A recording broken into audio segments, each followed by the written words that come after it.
بسم اللہ الرحمن الرحیم الحمد للہ رب العالمین والصلاة والسلام علی اشرف الانبیاء والمرسلین وعلی آلہ وصحبہ اجمعین اما بعد۔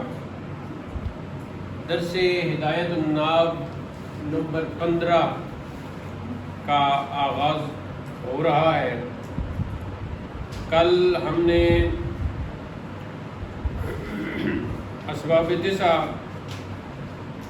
پڑھ لیے تھے اور اس میں کچھ تفسیر کو ہم نے اس پہ غور کیا، تو یہاں ہمیں ایک اور انداز پتہ چلا کہ غیر منصرف کے اعراب کیا ہے۔ آج ہم پہلے مقصد کی طرف بڑھیں گے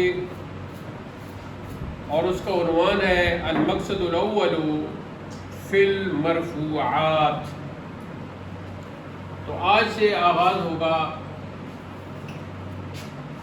پہلا مقصد مرفوعات۔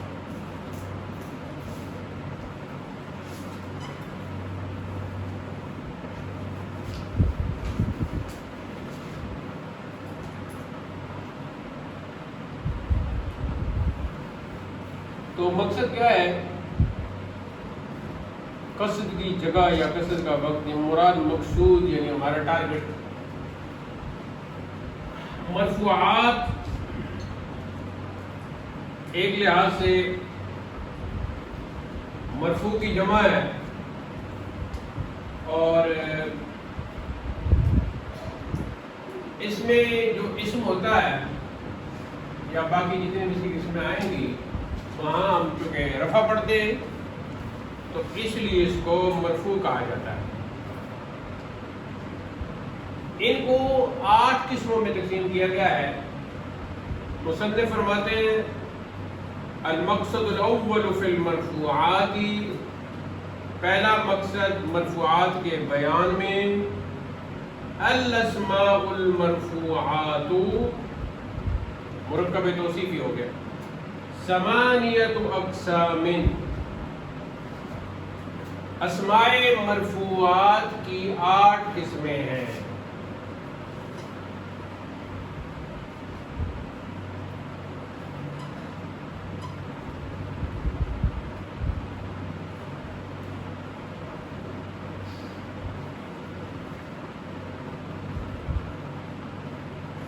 الفاعل ومفعول ما لم يسمى فاعله، والمبتدا والخبر وخبر إن وخواتها، واسم كان وخواتها، واسم ما ولا المشبهتين بليس، وخبر لا التي لنفي الجنس۔ تو پہلے مرحلے میں ان 8 کے ہم نے نام یاد کر لینے ہیں زبانی۔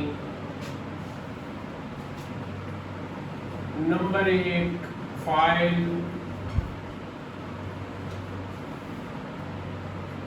نمبر 2 مفعول ما لم يسمى فاعله،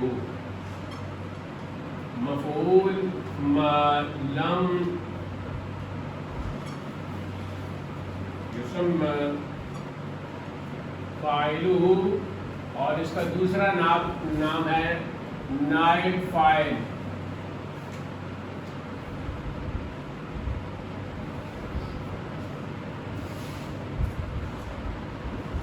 نمبر 3 مبتدا، نمبر 4 خبر، نمبر 5 خبر ان و اخواتها۔ تو اخوات تو اختن کی جمع ہے، تو یہاں ان اور اس کی بہنیں نہیں کہنا بلکہ کیا کہنا ہے؟ ان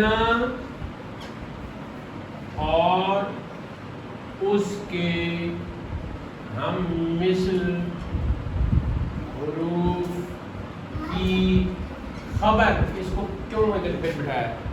ہاں آپ اس دوسرے کمرے میں جا کے بیٹھ جاؤ، شاباش۔ آپ ہدایت الناب آپ نہیں پڑھ سکتے، نہیں تو ہم بٹھاتے۔ انا اور اس کے ہم مثل حروف کی خبر. تو پانچواں جو مرفوع ہے دراصل ہے وہ بھی خبر ہی. دیکھو نا چوتھا خبر ہے نا, پانچواں بھی خبر ہے, لیکن کس کی خبر؟ انا کی خبر. انا اور اس کے ہم مثل حروف کی خبر. چھٹے نمبر پر ہے جی اسم کانا و اخواتہا. کانا اور اس کے ہم مثل حروف کا اسم. تو چھٹا مرفوع ہے اسم, کانا کا اسم اور کانا کا مثل حروف کا اسم. تو ادھر خبر کو اوور لائن کریں, ادھر اسم کو اوور لائن کر لیں.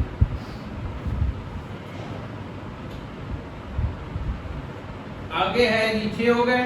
7ویں نمبر پر ہے اسم و اسم ما ولا المشبہتین بلیسا. 7واں بھی اسم ہی ہے. تو وہ کون جی؟ ما اور لا کس کے مشابہ ہیں؟ مشابہ با لیسا. تو ان کو اوور لائن کرنا ہے. ما اور لا مشابہ بلیسا. ٹھیک ہے, آپ ایسے کرو مشابہ بلیسا کو بریکٹ میں کر لو. اب بریکٹ کے بغیر آپ نے پڑھنا ہے ما اور لا کا اسم. تو 7واں مرفوع ہے ما اور لا کا اسم. کون سے ما اور لا کا اسم؟ جو لیسا کے مشابہ ہوتے ہیں.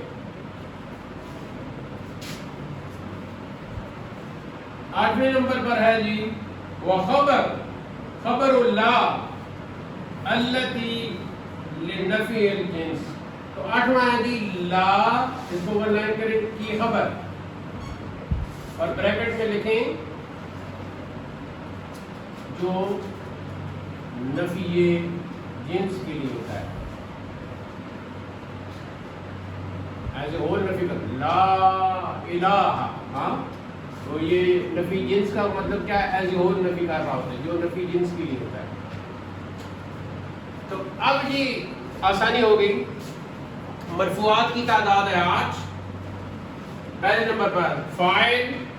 دوسرا ہے جی مفعول ما لم یسم فاعلہ.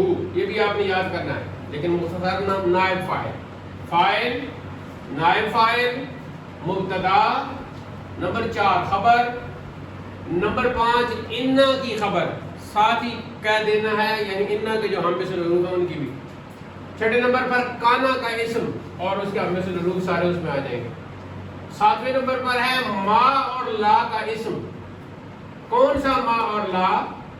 وہ ما جو لیسا کی طرح ہوتا ہے, وہ لا جو لیسا کی طرح ہوتا ہے. آگے 8واں ہے جی لا کی خبر. تو یہاں بھی لا آیا تھا, لیکن یہ وہ لا ہے جو نفی جنس کے لیے ہوتا ہے. تو یہ 8 نام سمجھ میں آ گئے. یہ اسی طرح زبانی یاد کر لینا آپ نے. اب یہ جی ایک ایک کی تفصیل بتائیں گے. تو پہلا جو ہے وہ فاعل ہے. اب اس کی تفصیل کے لیے الگ فصل ہے, تو اس فصل میں یہ بتائیں گے. فصل الفاعل کل اسم بھی پڑھ سکتے ہیں, ملا کے پڑھ سکتے ہیں. کل اسم قبلہ فعل او صفت اسند الیہ علی معنی انہ قام به لا وقع علیہ. نحو قام زید وزید ضارب ابوہ امرا وما ضرب زید امرا. وكل فعل لا بد له من فاعل مرفوع مظهر كذهب زيد او مضمر بارز فضربت زيدا او مستتر كزيد ذهب. تھوڑا تھوڑا کر کے سمجھتے ہیں. تو یہاں آپ دیکھیں جی نمبر 1 فاعل کی تفصیل.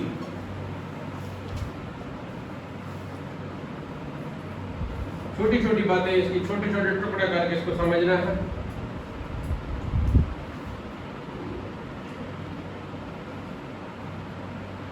پہلی بات یہ کی ہے کہ الفاعل کل اسم قبلہ فعل. فاعل اس کو آپ نے کرنا ہے اوور. فاعل ہر وہ اسم ہوتا ہے جس سے پہلے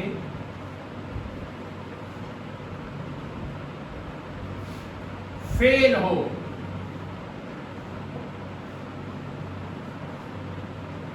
فاعل ہر وہ اسم ہوتا ہے جس سے پہلے یعنی عربی زبان میں فعل پہلے ہے نا, جس سے پہلے فعل ہو یا صفت ہو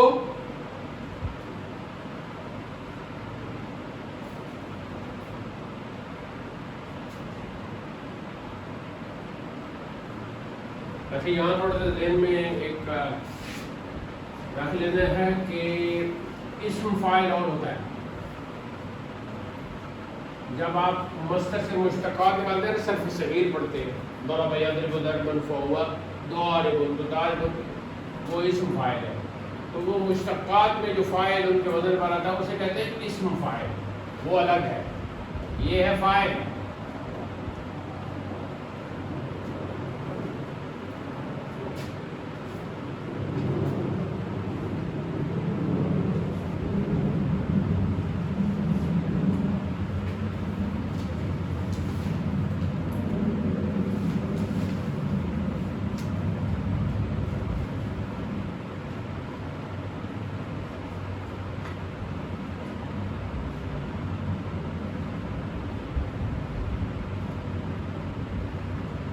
ذات مع الوصف اور صرف ذات.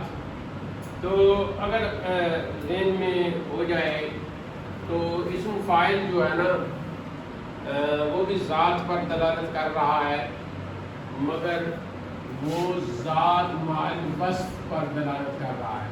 ذات مع الوصف اور فاعل صرف ذات پر دلالت کرتا ہے. یہ فرق یہ بھی ہے.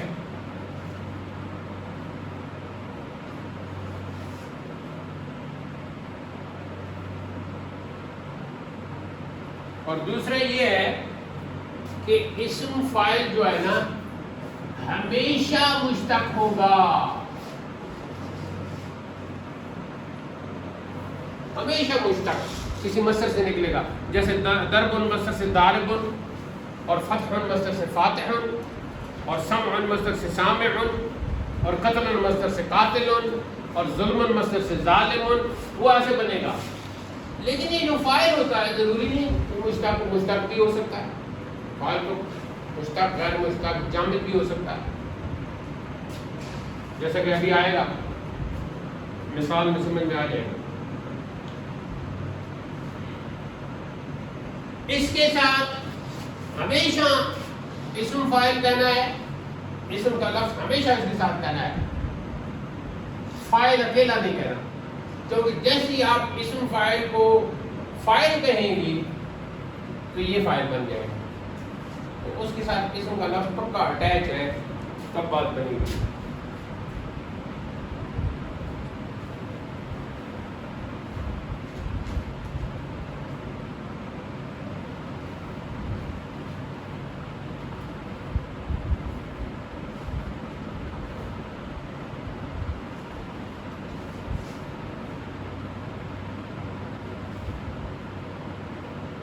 اب اسم فاعل ہے وہ ایک ہوتا ہے, ایک اسم مفعول ہوتا ہے, ایک صفت مشبہ ہے, ایک اس میں تفضیل ہے, اور مصدر خود اس میں آ رہا ہے.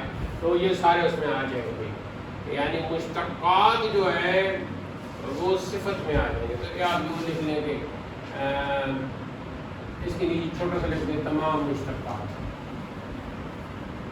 اسم فاعل ہو، اسم مفعول ہو، صفت مشبہ ہو، اس میں تفضیل ہو، وہ سارے اس میں آ جائیں گے۔ تو اب ہم اس تفصیل کے بعد مصنف کی پھر عبارت پڑھتے ہیں۔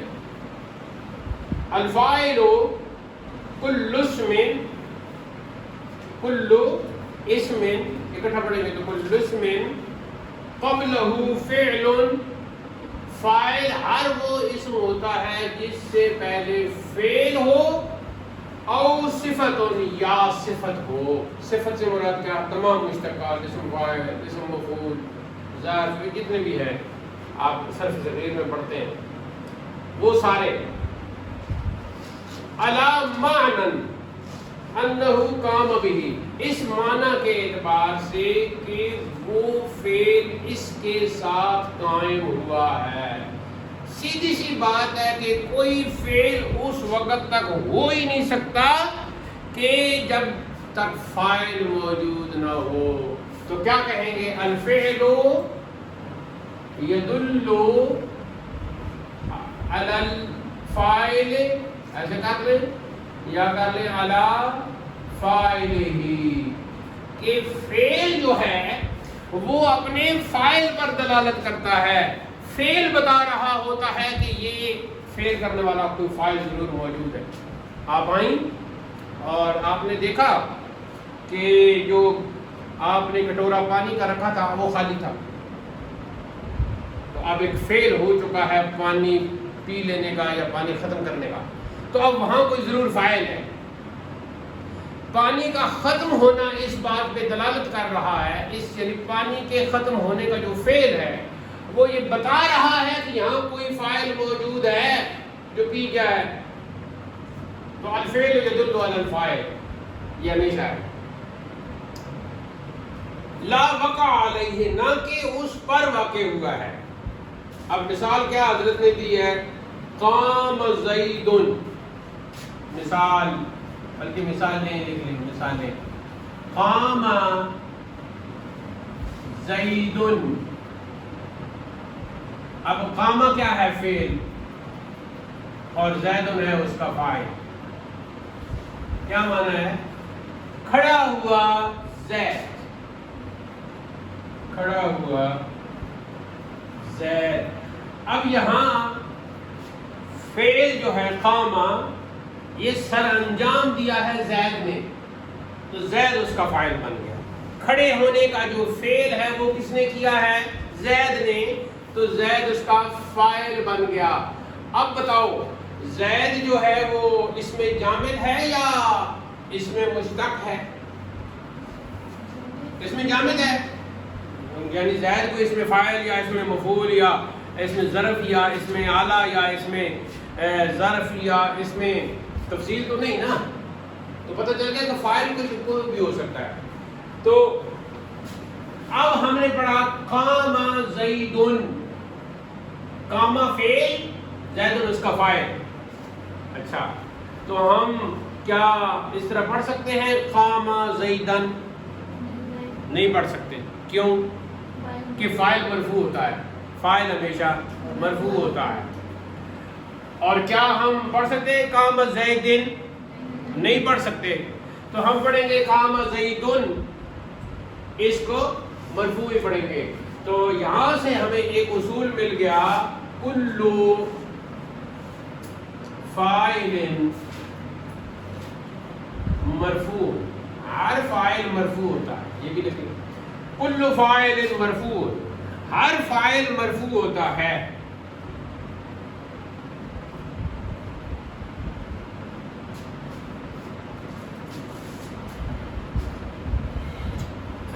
یہ تو مثال ہو گئی ہے عام۔ اگلی مثال حضرت نے دی، وَزَيْدٌ ضَارِبٌ أَبُوهُ عَمْرًا۔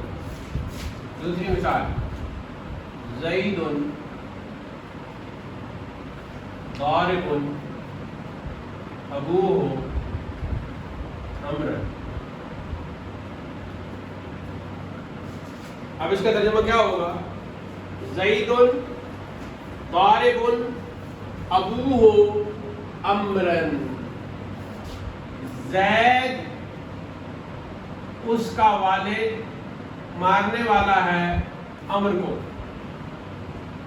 تو یہاں ضارب جو ہے یہ کون سا صیغہ ہے؟ اسم فاعل. ضارب اسم فاعل آ گیا، مشتق اس میں آ گیا.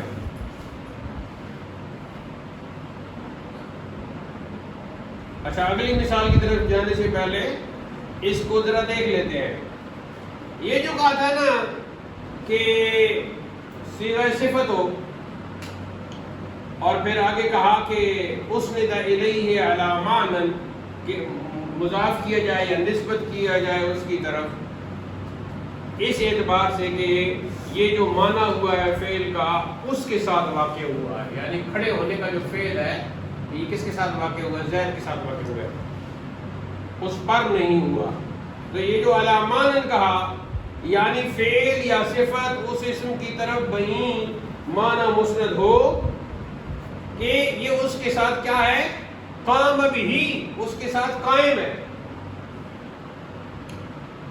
اور دوسری جو مثال ہے کہ زید ضارب ابوہ، تو یہ جو ہے اسے کہتے ہیں شبہ فعل مسند. ہاں شبہ کا یہاں معنی ہوتا ہے کی طرح، لائک.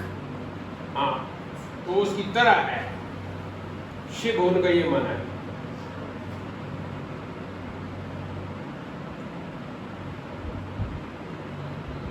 اور اگلی مثال میں یہاں شبہ فاعل بن گیا نا کہ براہ راست وہ فاعل نہیں ہے، براہ راست فاعل تو اس کا ابو بن رہا ہے. چلیں اگلی مثال ہم نفی کی پڑھیں گے جو حضرت نے دی، وہ ہے ما ضرب زید امرن. ما ضرب زید امرن. اب اس میں دیکھیں آپ، اس میں بھی دیکھیں عموماً جو جملہ فعلیہ ہے نا، کوئی جملہ فعلیہ ایسا ہوگا کہ فعل ہوگا اور آگے اس کا فاعل ہوگا تو وہ ہو جائے گا مکمل. اور دوسرا جملہ ہوگا کہ فعل ہوگا ساتھ اس کا فاعل ہوگا، فاعل تو ہونا ضروری ہے، اور ساتھ اس کا ہوگا جی مفعول ہوگا جسے مفعول بھی ہی کہتے ہیں، تو پھر جملہ مکمل ہوگا. تو اس کا مطلب ہے کہ دو قسم کے فعل ہیں. ایک فعل وہ ہے جو صرف فاعل چاہتا ہے، صرف فاعل چاہتا ہے. قام زید، قام فعل، زید اس کا فاعل، زید کھڑا ہوا، بات پوری ہو گئی. لیکن ایک فعل ایسا ہے جو فاعل تو چاہتا ہی چاہتا ہے لیکن ساتھ مفعول بھی چاہتا ہے. جیسے اب میں کہتا ہوں جی قام زید، زید کھڑا ہوا، تو جیسے ہی میں خاموش ہوا تو آپ کو خبر مل گئی اور صحیح بات آپ تک پہنچ گئی اور آپ کے ذہن میں اس کے بعد کوئی سوال ہی نہیں آیا. لیکن جیسے ہی میں نے کہا زید نے کھایا تو اب آپ سوچ میں پڑ گئی کہ آخر اس نے کیا کھایا. ٹھیک ہے، رمضان میں روزہ کھایا یا کوئی اور چیز کھائی. اب غالب کو کسی نے کہا کہ سنا ہے آپ کو جو پیسے ملتے تھے وظیفہ وغیرہ وہ بند ہو گیا. تو اس نے کہا کوئی ایسی بات نہیں، پچھلا مہینہ روزے کھا کے گزارا روزے نہیں رکھتا تھا کوئی، پچھلا مہینہ روزے کھا کے گزارا اور آئندہ اگر کچھ اور نہ ہوا تو ہم تو ہے کھانے کو. تو اس طرح محاورات کا استعمال ہوتا رہتا ہے. اب جب ہم نے کہا زید نے کھایا، اکل زید، تو ضرورت ہے کہ مفعول بھی کا ذکر کیا جائے، وگرنہ بعد میں کریں گے. تو باقی مثالوں کی طرف ہم بعد میں، اپنی مثالوں کی طرف بعد میں جائیں گے. یہاں مصنف کی مثال کیا ہے؟ ما ضرب زید، زید نے نہیں مارا، فعل نفی آ گیا نا. تو یہاں سوال پیدا ہوتا تھا کہ کس کو نہیں مارا، تو آگے پھر مفعول بھی آ گیا، ما ضرب زید عمرا، زید نے عمر کو نہیں مارا. اچھا یہ عمر جو ہے نا یہ ہے عمر، ٹھیک ہے. تو اب کیسے پتہ چلے گا کہ یہ عمر ہے عمر یا عمر نہیں ہے؟ تو پھر اس کو عمر سے جدا کرنے کے لیے ساتھ واو لگا دیتے ہیں، ٹھیک ہے. عمر سے جدا کرنے کے لیے عمر کو ساتھ واو لگا دیتے ہیں. تو جب واو لگا دیتے ہیں تو پھر اس کو عمر ہی پڑھا جائے گا، عمر نہیں پڑھا جا سکے گا. یہ ذہن میں رکھنا ہے. تو مفعول بھی میں پھر جب دو زبریں ہوں تو ساتھ الف بھی لگتا ہے نا، جیسے کہ میں نے بتایا تھا کہ اگر تا ہو تو اس کے اوپر زبریں لگ جائیں گی. اگر تا نہ ہو تو پھر جو آخری حرف ہوتا ہے اس کے اوپر دو زبریں لگے گی مفعول بھی بننے کی وجہ سے. یہ منصوبات میں ہے، جیسے فاعل مرفوعات میں ہے نا، اس کے بعد ہم منصوبات پڑھیں گے تو اس میں مفعول منصوبات میں ہے تو پھر ساتھ الف کا اضافہ بھی کر دیتے ہیں.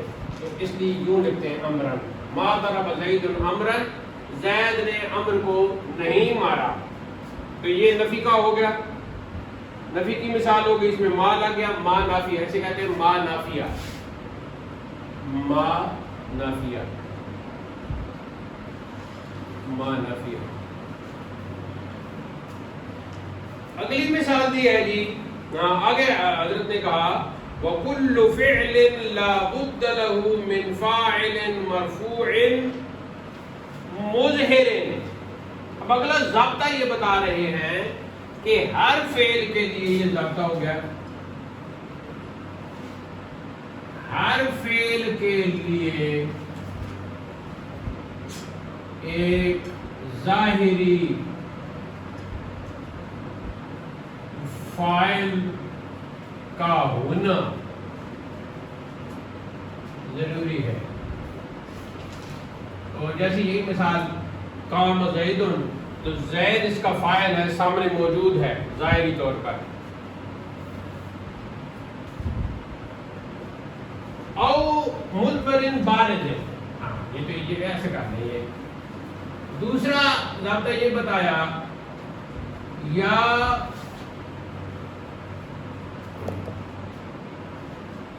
ضمیر بارز، بارز کا مطلب بھی کیا ہے؟ ظاہر، سامنے. یا ضمیر بارز بطور فاعل ہو.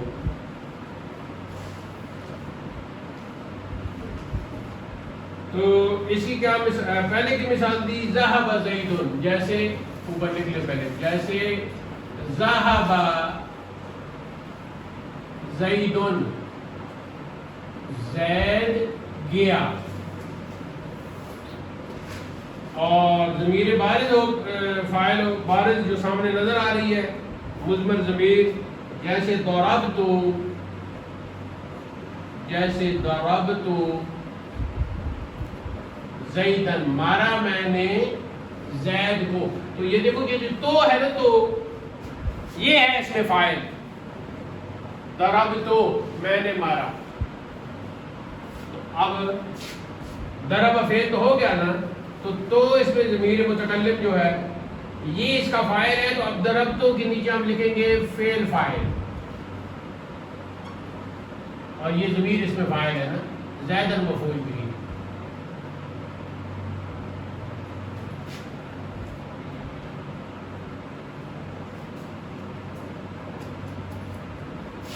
تیسرے نمبر پر ہے یا ضمیر مستتر ہو. ضمیر مستتر کا کیا مطلب ہے؟ پوشیدہ، چھپی ہوئی. یا ضمیر مستتر ہو یعنی فاعل کے طور پر، بطور فاعل. تو مثال حضرت نے کون سی دی؟ زید ذهب، جیسے زید ذهب، تو اصل میں کیا ہے؟ زید تو ہوا ضمیر ہے نا، ہوا ذهب، تو زید ہوا ذهب، تو زید ہو گیا فاعل اور ذهب فعل. تو اس کے اندر ضمیر ہوا ہے.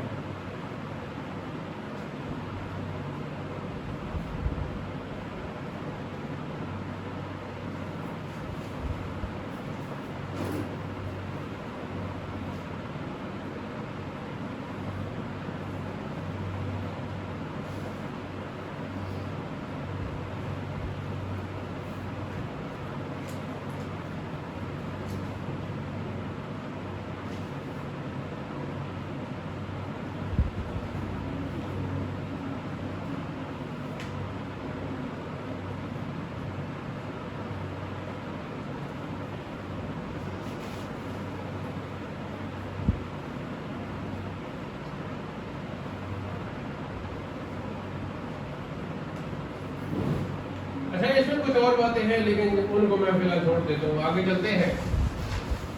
آگے فرماتے ہیں وَإِنْ كَانَ الْفِعْلُ مُتَعَدِّيًا كَانَ لَهُ مَفْعُولٌ بِهِ أَيْضًا. تو اب ہم دو اصطلاحات اور پڑھ لیں گے کہ جو فعل صرف فاعل کو جائے اور جملہ پورا ہو جائے. قام زید، جملہ پورا ہو گیا، زید کھڑا ہوا، بات ختم، سننے والوں کو خبر پوری مل گئی. ٹھیک ہے جی. تو یہ فعل ہے. لیکن دوسرے فعل وہ ہے جو فاعل کے بعد بات پوری نہیں ہوتی تو اس کو مفعول بھی کی ضرورت پڑتی ہے. اس اعتبار سے فعل کی دو قسمیں ہو گئی. اب جو فعل صرف فاعل کو چاہے گا اسے ہم کہیں گے فعل لازم، اور جو فعل مفعول بھی کو بھی چاہے گا تو اب ہم اسے کہیں گے فعل متعدی. یہاں تک بات سمجھ میں آ گئی ہے کہ اگر فعل صرف فاعل کو چاہے بات پوری ہو جائے تو پھر اس فعل کو ہم کہیں گے فعل لازم. آپ سے کوئی پوچھتا ہے قام فعل لازم ہے یا فعل متعدی ہے تو آپ کہیں گے کہ قام فعل لازم ہے. ٹھیک ہے جی. یہاں ایک سوال پیدا ہوتا ہے کہ متعدی وہ فعل ہوتا ہے جو مفعول به کو چاہے، تو کیا مفعول به ہمیشہ ایک ہی ہوگا؟ تو اس کے جواب میں ہم کہیں گے کہ نہیں، ہمیشہ ایک نہیں. کبھی ایک ہوگا، کبھی دو ہوں گے اور کبھی تین ہوں گے. تو پھر ہم کیا کہیں گے؟ پھر ہم کہیں گے اس فعل کو، فعل متعدی کو ہم کہیں گے فعل متعدی بیک مفعول. تو یہ اصطلاح بھی یاد کر لیں. فعل متعدی با یک، یہ فارسی سٹائل ہے، بیک مفعول، یعنی ایسا متعدی فعل جو متعدی ہو رہا ہے ایک مفعول کے ساتھ. فعل متعدی با دو مفعول، کبھی اس کے متعدی ہوگا دو فعلوں کی طرف، متعدی ہونا مطلب بڑھنا، یعنی کہ مفعول کی طرف بڑھنا. اور جب تین ہوں گے تو ہم کہیں گے فعل متعدی با سے، فارسی میں سے کہتے ہیں تین کو، سے مفعول. ہاں، دو بارہ اور سے بارہ.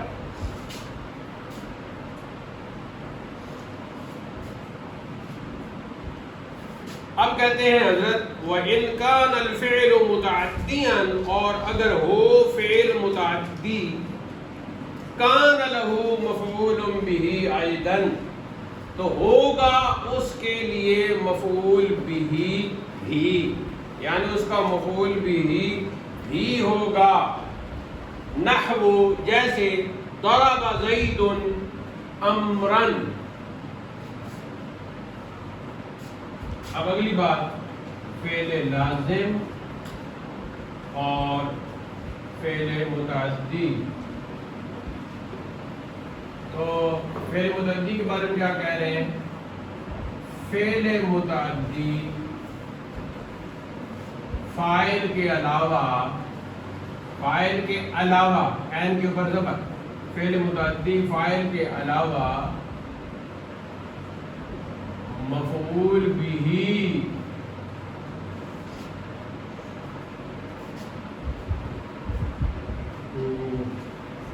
فعل متعدی فاعل کے علاوہ مفعول بھی کو بھی ایسے بنا دیں جملہ چاہتا ہے، کیونکہ بات مکمل نہیں ہوتی نا. جیسے ضرب زید، اگر ہم کہتے ہیں مارا زید نے صبح فجر کی نماز سے لے کر مغرب کی اذان تک کہتے ہیں مارا زید نے، تو سننے والوں کو کچھ پتہ نہیں چلے گا کہ کس کو مارا. تو جیسے آپ کہیں گے مفعول بھی لائیں گے ضرب زید امرا،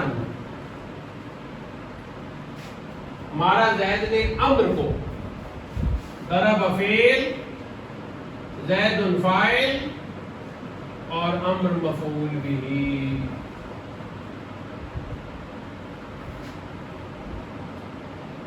آگے کہتے ہیں وَإِنْ كَانَ الْفَاعِلُ مُظْهِرًا، اور اگر فاعل ظاہر ہو، جیسا کہ یہاں ظاہر ہے،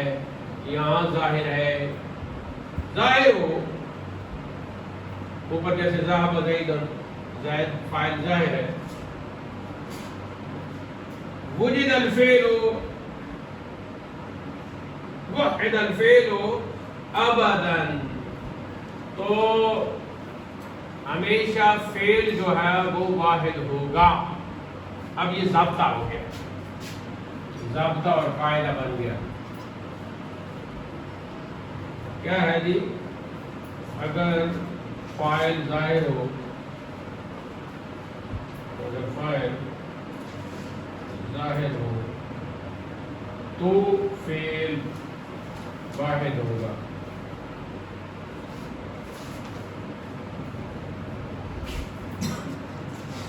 ہمیشہ، تو فعل ہمیشہ واحد ہوگا. ایسے ہمیشہ پہلے لکھیں، فاعل سے پہلے ہمیشہ لکھیں، ہمیشہ واحد ہوگا. جیسے ضرب زید، پہلے تو یہ سادہ مثال تھی نا سمجھانے کے لیے، ضرب زید، اور اب اس ضابطہ کے مطابق اگلی مثال تھی وضرب الزیدان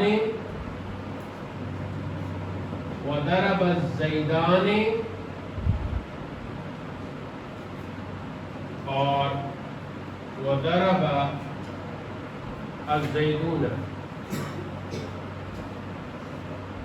بس اس سے آگے ہم نہیں چلیں گے. ضابطہ کیا ہے جی؟ اگر فاعل ظاہر ہو تو فعل واحد ہوگا. جیسے ضرب زید، مارا زید نے، وضرب زیدان، مارا دو زید نے، وضرب الزیدون، اور مارا بہت سے زید نے.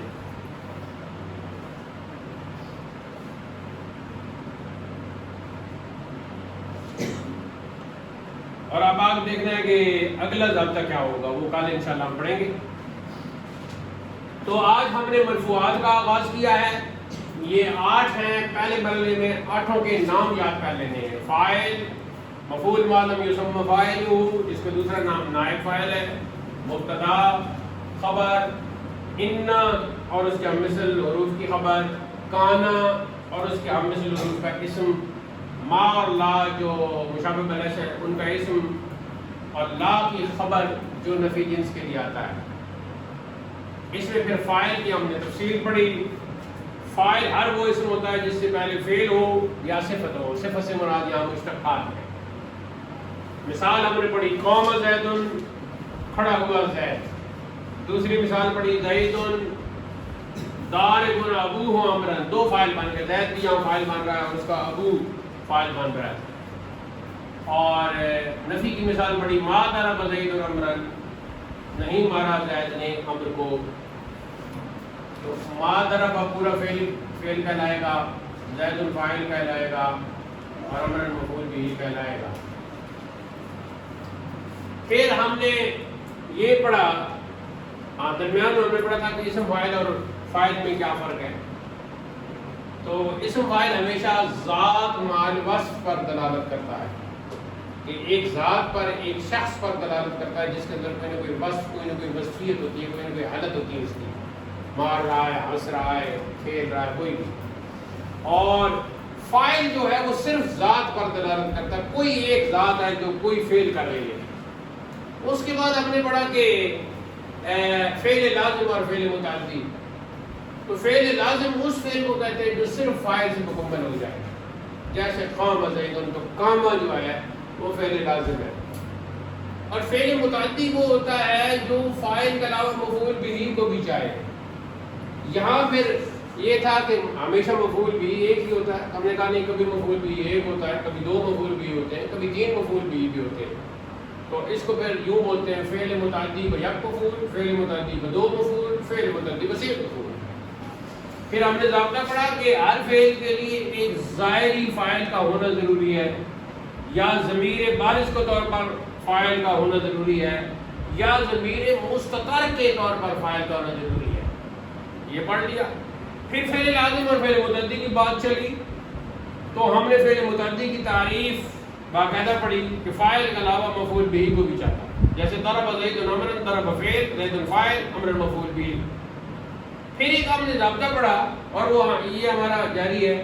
پہلا نقطہ ہم نے یہ پڑھا کہ اگر فاعل ظاہر ہو، جیسے کہ ضرب زید بن زید فاعل ہے تو وہ ظاہر ہے، یعنی ضمیر بارز یا ضمیر مستتر نہیں ہے بلکہ ظاہر فاعل ہے، تو پھر فعل واحد ہی ہوتا ہے، ٹھیک ہے؟